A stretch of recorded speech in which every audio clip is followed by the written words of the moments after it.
Okay, we're going to return to sizing the side drill holes in the side drill hole block with FAST, which we did in video number 24. But we're going to look at it a little differently this time. We're going to look at the side drill holes and the notches. We're going to look at the way different signals move and what the signal package, all the mode converted signals, looks like, to help give us a better idea about our characterizing of different types of flaws. Alright, so let's get back to our instrument. Alright, so we're going to start here by looking at the side drill holes in the side drill hole block again. And we have a little table here that we're going to fill in. And I just had recalled this cal. I recalled the cal, checked the cal, set the gain, and we're all ready to go. So before I start filling it in, my home base gain setting is 50 dB. And let's take a look at sizing on the 4 side drill holes. And not just the number though, we're going to look at the way the whole signal looks and the way it walks. And here's our 100 deep side drill hole. And I'm going to say it's peaking up near 105. And I got a pretty loud L-wave signal, the first signal up, but not much for mode converted signals after that. That's an observation. All right, so I'm going to say peaked up on that at about 105. All right, let's do the 200. Here's the 200, and I think I peak up on that at around 160. Again, there's our L-wave signal. There's our other mode converted signals. There's a few. There are a few. And we said our number for the 200 was 160. Okay, we'll look at the 300. And where we peak up on that is at about around 130.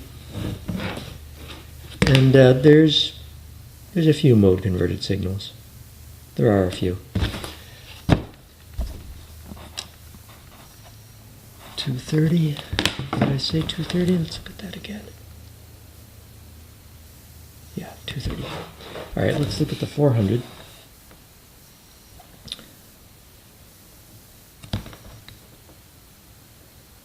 There's the 400. And I'm seeing that peak up at around 310. And there are some mode converted signals, not too many, but a few. Alright, so I'm going to say 310. Alright, so we could use this table to do depth sizing for midwall flaws.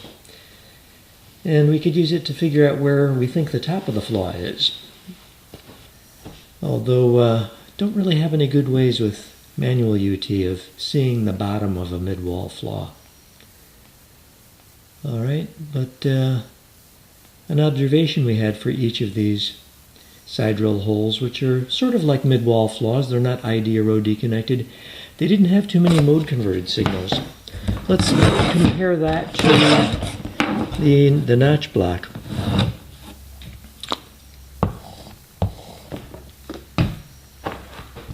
The first side drill hole we had looked at over here was the 100 deep side drill hole. Not too many mode converted signals. Let's look at the 90 deep notch, similar depth to the 100 hole. And holy cow, that has a lot of mode converted signals.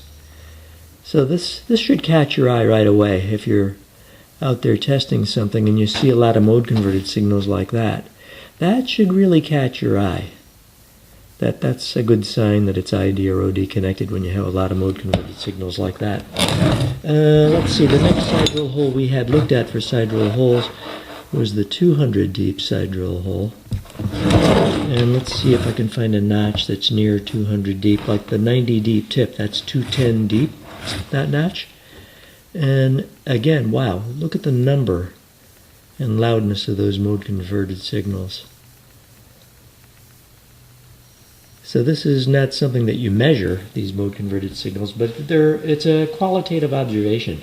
When you observe a lot of loud mode-converted signals like that, it should be leading you to think, aha, maybe it's an ID or an OD connected flaw, rather than a midwall. Another observation I'd like to point out is, on our notch blocks and our sidewall hole blocks here, it's usually pretty obvious, I think, whether we have an ID or an OD. When we have an OD flaw, it kind of walks like this. All the walk is over here. When we did our OD sizing, it was kind of obvious that's walking the way an OD flaw walks.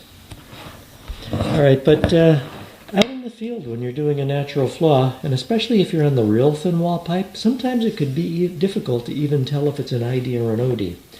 And David Johnson, a Minnesotan I worked with, pointed this out to me, that when you're trying to figure out if it's an ID or an OD, just get on your flaw as close as you can and then pull back. Here's the 90 deep OD.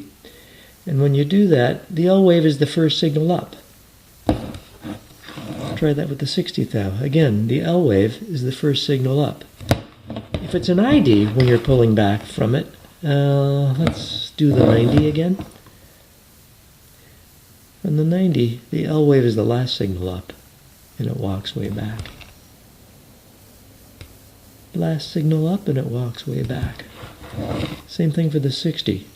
When it's an ID, it's the last signal up, and it walks way back. When it's an OD, it's the first signal up. 60, OD, first signal up. So if it's an OD, the L wave is the first thing up.